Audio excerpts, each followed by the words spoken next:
Welcome, everyone. Thank you for being here on the only rainy night we've seen in a while. I'm Merle Cates. I'm Executive Director of the organization that you see here, the Advocates for Civil Liberties. And that's the kind of thing we do is this panel discussion. We're proud to have the opportunity tonight to host this really distinguished panel and moderator. Barbara Kay of the National Post is our moderator. I like that. And our panelists are Rahil Raza, Natasha Fatah, and Marina Namat. And I will not introduce them formally. I'll leave that to Barbara Kay. I will, however, give you some idea about what this evening is by quoting Natasha Fatah in a recent Globe and Mail article that she wrote. She said something very interesting. She said there's a difference between Islam and Islamism. Islam is a religion, a faith, as beautiful and as flawed as any other, which can be practiced as literally or as conservatively as we choose. Islamism, however, is a doctrine that uses Islam as political ideology, mandating Sharia law, armed jihad against all non-Muslims, and ultimately a domination of Islamism over the West. And tonight we're here to talk about the war against women of Islamism. I'd like to introduce our moderator, Barbara Kay. We're so privileged to have her here. And I would like to tell you that something you all are aware of, she's one of Canada's most respected journalists with a weekly column in the National Post. She's here from Montreal, and she's also the co-author of a new memoir by Aruna Pap, who I believe is here this evening, and we'd like to honor, well, when she's here, we would like to honor her. And it's her story about an Indian-Canadian woman who survived honor-motivated abuse and went on to become an advocate for change in the South Asian community. Barbara's been the recipient of an award for promoting gender issues in the media, given by the National Coalition of Men, and the Le Prix Jean-Charles Harvey, given by the Men's Rights Group in 2009 for her column, End the Moral Pogrom Against Canadian Men. And that was written on the 20th anniversary of the Montreal Massacre. So we are very privileged to have all of these women here today. Please join me in welcoming Barbara and our very special panelists. There will be a question and answer period following the panelist presentations. So please write down your comments or questions, and volunteers will pick them up later. Jonathan Kay says this better than I do, but there may be many of you with differing opinions in the audience, and we're interested in hearing them. Please write them on the notes. Don't interrupt any way at all, because that nice policeman back there is my friend, and he will keep order. Thank you. Barbara.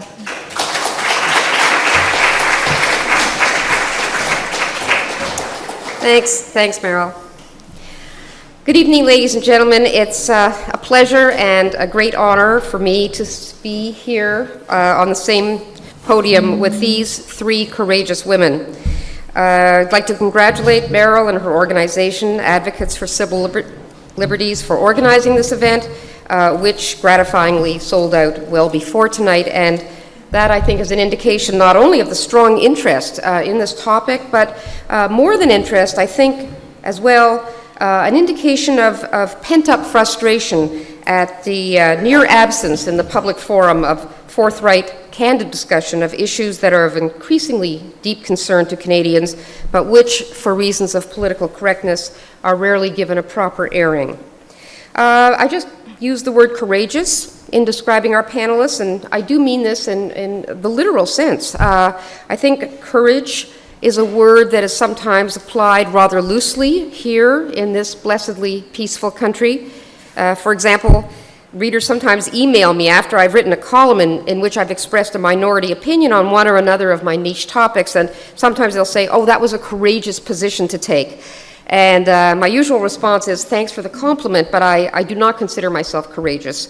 Cantankerous, maybe, but courageous, not really. Being courageous means you are exposing yourself to risk. The worst that happens to me, from my views, is to receive a bunch of grumpy or occasionally nasty emails. I've never been subjected to orchestrated denunciations from my peers or physically threatened for my opinions. If I were, and I thought the threat was credible, you can be sure I would back off the topic instantly, for I am a physical coward.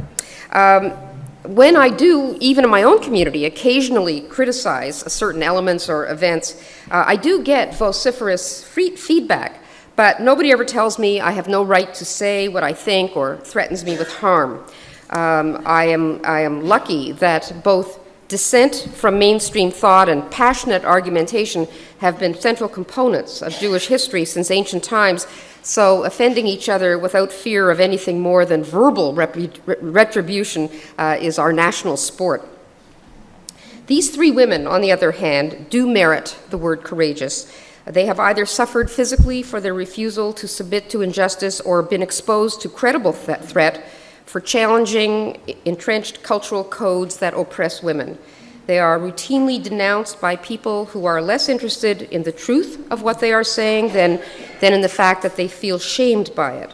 The willingness of these women to set aside personal considerations of acceptance and even security in their commitment to democratic ideals and women's rights is courage in the real sense of the word. Before I introduce our panelists to you, I want to offer a brief overview of another word that is widely used nowadays, a word that is the leitmotif running through all our panelists' remarks, but a word I think is not very well understood in the West, and that is the word honor, specifically as in the now all too familiar locution, honor killing.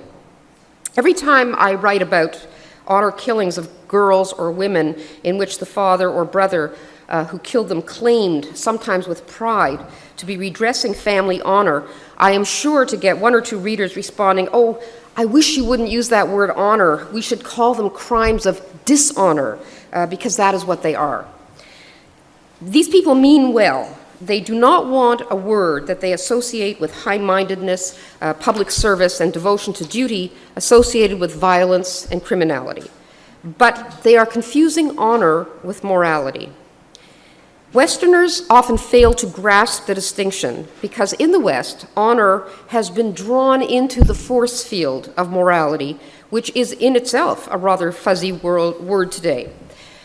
The whole idea of an honor code is, in the West, is now a vestigial notion and rarely or wrongly invoked as a motive for behavior.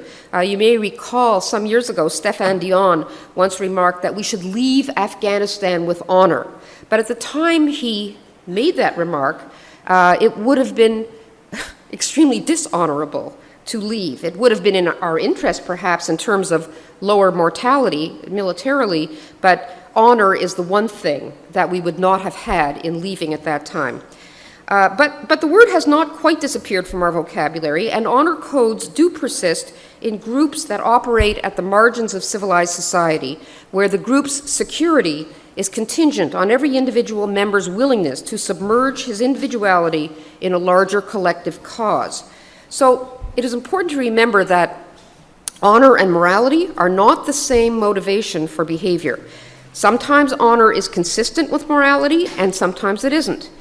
Cultural critic James Bowman, whose book, Honor, A History, which is a magnificent history and exploration of the concept of honor, and one I recommend highly, defines honor very simply, in essence, as the good opinion of those who are important to you. If you are a member of the mafia, honor is a driving force for all manner of immoral deeds. For a Marine, it is honor, not morality, that will send him into near certain death to rescue a fallen comrade. Because the idea of upholding one's honor is so foreign to our present way of thinking about relationships, we tend to forget that until about a century ago, Western civilization was steeped in honor. In Bowman's definition of honor, the good opinion of those who are important to you divides along gender lines. Honor for men, he says, is always related to physical courage. Honor for women is always related to sexual behavior. In the West, Christianity combined with older honor codes to produce the idea of chivalry, a code of honor according to which men saw the protection of women and children as their most pressing duty, and according to which women saw the preservation of virtue and commitment to family as their most pressing duty. The apotheosis of the chivalric code is, of course, the sinking of the Titanic, where hundreds of men willingly gave up their lives for total strangers simply because they were women and children. And that was about the same time when the chivalric code also sank without a trace. So chivalry is, of course, long gone as an ideal, but no other honor code guiding sexual relations between men and women has taken its place. The lack of an honor code governing sexual relationships in Western culture is threatening and even repulsive to people from other parts of the world for whom family honor and the redressment of shame remains a powerful driver of behavior. Chivalry was a late flowering in Western civilization. The first honor killing in Judeo-Christian civilization is recorded in the Bible. In Genesis 34, we have the story of Jacob's daughter Dinah, who goes out to visit some women in the neighborhood. She was probably about 13 or 14, that is, a girl of marriageable age then, and she was raped by a young man called Shechem, a local townsman and a prince of his tribe. His heart was captured by Dinah, though, and he pronounced himself willing to marry her. He wanted to marry her. Allowing the marriage would have been the politic thing to do. Jacob's small clan was new to Canaan, and such a marriage would have cemented good relations with Shechem's long-established people. Jacob probably would have approved of the idea. He had his own people's fragile destiny to consider. But Dinah's 12 brothers' collective sense of shame would not permit such a sensible outcome. They duped Shechem's people, and in the end, slaughtered all the men and despoiled their city.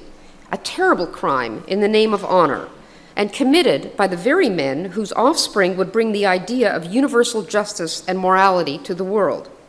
Jacob was angry at his sons, but the chapter ends extremely ambiguously with the brothers' response to their father's anger. They say, this is the gist, not the actual words, well, what should we have done? Our sister's honor, our sister's, virtue was taken. What else should we have done? And interestingly, the chapter ends with no response at all, with silence from Jacob. So we must keep a sense of perspective on this issue. Female virtue-based honor codes are a near universal phenomenon. Up until 1991 in Brazil, adultery-motivated wife killings were treated as non-criminal and were even called, literally, honor killings. Nearly 800 of them occurred in 1 year. Until 1981 in Italy, honor was a legal defense for killing a woman, and fathers or brothers who killed their female relatives might only receive a 3 to 7 year sentence. Until the 1970s, under the Code Napoleon, a crime passionnel, a crime of passion, was a valid defense for murder under French law. And in England, provocation, that is, adultery, was a legal defense for men who killed their wives until 2009. A UN report in 2002 cited the penal codes of many non-Muslim countries, Argentina, Venezuela, Peru, and Ecuador, that allow for partial or complete use of a defense of honor. The difference between these Western honor killings and the ones we are seeing today is that Western killers act alone, and the killing is based in sexual jealousy of one woman. The punishment is meant for one woman. Honor-motivated violence in the Mideast and South Asia is a form of sexual terrorism. It's meant to warn, and often accompanied by gruesome forms of torture, meant to warn other females in the community what can happen to them if they challenge honor codes of behavior whose linchpin is female virtue. Most Westerners can afford to marginalize the idea of honor because we live in a culture that takes the primacy of law very seriously.